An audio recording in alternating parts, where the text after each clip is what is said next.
اوس ته ورته غوږ شه طالبان ورونو د روح الماني خبره یې ورې واوره. روح الماني داسې وایي استعانت له ژوندي نه په معنا دعا دا جایز ده. استعانت له ژوندي نه، خو د استعانت څه معنا؟ دعا ترې وغواړې دا جایز ده. ګوره ورته متوجه سئ طالبان. دا طالب عمرې ته روان ده. ما درته ویلې مې طالب جانه چې عمرې ته لاړلې ما ته دعا وکړې. ګورئ دا څوک سو؟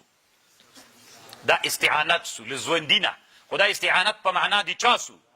دا جایز ده. طالبان روح الماني وی دا جایز ده. عمر رضی الله عنه عمرې ته تلو، رسول الله صلی الله علیه وسلم ورته ویلې لا تنسنا یا اخی من دعائک، ورور گیا ورور کیا له دعا نه مو ویر نه کې. ګوره دعا راته وکړه.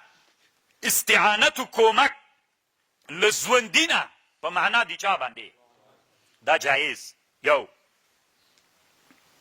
او چېرته که طالبانو استعانت له مړي او له غایب نه په معنا د دعا باندې طالبان روح الماني دا ناجایز بولي. یو سړی مړ ده ته کومک ترې غواړې، خو کومک په معنا د دعا باندې. پیر صاحب ته ورغلې، مړ د طالبانو قبر کې پروت ده، ښه عالم ده مجاهد ده، قبر ته ورغلې داسې دې ورته ویلې. ګورې طالبانو یو له ژوندي نه استعانت په معنا د دعا دا جایز، یو له چا نه؟ یو طالبانو له مړي نه. مړي نه دعا غوښتل، داسې مړی پروت ته طالبانو، دا مړی د ورغلې بابا صاحب د الله نه وغواړه چې ما ته بچی راکړي. دا طالبانو روح الماني وایي ناروا ده. دغه استغاثه او استعانت په معنا د دعا باندې له مړي او له غایب نه. یو سړی طالبانو دلته نسته ده، ته وایې چې امام صاحبه ته د الله نه وغواړه چې ما ته بچی راکړي، هغه نسته طالبانو، غایب ده. نو طالبانو روح الماني وایي دا دواړه ناروا دي، دا استغاثې دي، دا حرامې دي، دا طالبانو حد شرک ته رسیږي. طالبانو ورونو راځئ اوس موږ او تاسو فکر وکړو. موږ او تاسو چې دا ښځې هغه ته ورځي، قبرونو ته ورځي، طالبانو دوه کاره کوي. یا ورته وایي بابا صاحب زوی راکه، بیخي د دعا په معنا یې نه کوي. طالبانو راسن یې له ده نه غواړي. فکر ته پام سته؟ راسن یې له چا نه غواړي؟ له بابا صاحب له کاکا صاحب نه یې غواړي، راسن یې ترې غواړي. داسې هم نه وایي چې ته د الله نه وغواړه، چې ته د الله نه وغواړه دا ناروا ده. روح الماني وایي راسن یې له ده نه غواړي، ولې دا خدای ده. طالبانو چې شرک و ناروا دا نه ده، بیا نو څه شی ده؟ دلته په ټولنه کې ما مخکې درته ویلي ټولنه چې بدلوي ډېر سخت ده. ټوله ټولنه د افغانستان کې دا عادت ته که نه؟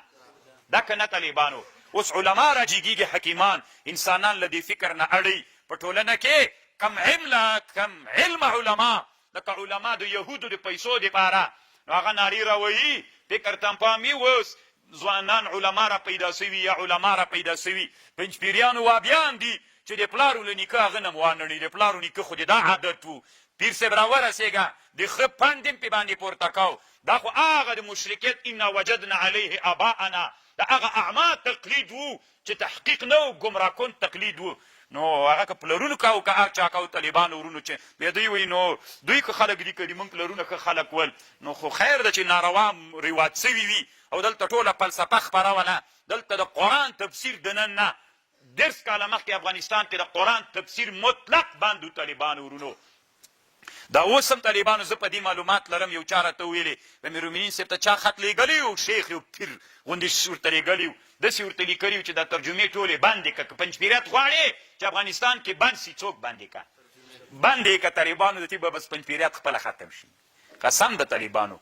یعنې ما ته د موثق سړي ویلې علم الله لره ده چې یي به که به نه وي. داسې انسانان په دې ټولنه کې طالبانو شته ده.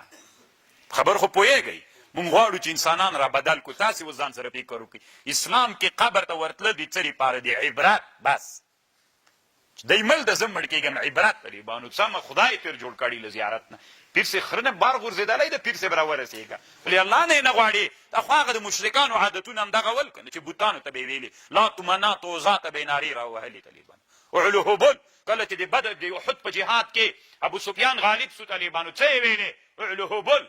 هبله موږ سره د لوی نصرت وکړه، محمد صلی الله علیه وسلم دې راته مغلوب که. نو دا خو د مشرکینو عادتونه سول. علامه شهاب الدین آلوسی رحمه الله وی طالبانو ورونو چې دا ناروا ده. 3 خبرې سولې. استعانت له ژوندي نه په معنا د دعا حاضر جایز ده. استعانت په معنا د دعا له مړي او له غایب نه روح الماني وی دا څوک ده؟ طالبانو ورونو افغانستان کې الله مو طالبانو علما کا بیا چې تاسو لما سره ملګری سوی بیا افغانستان دا اوس زیارتونه طالبانو سمې شپخانی دي افغانستان کې قسم د دې طالبانو دلته پکتیا کې یو زیارت نه عثمان خیلو زیارت ورته وایي طالبانو دا زیارت په جمعو تقسیم کړی یوه جمعه د یوې کورنۍ د یوه د بل بیخي دوکان د طالبانو دلته د هغه منطقي خو به کم طالب نه وي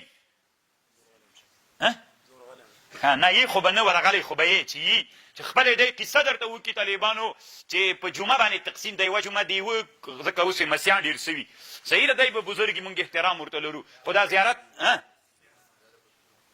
پکتیا نه ده مستقل ځای د پکتیا خو غټ وطن ده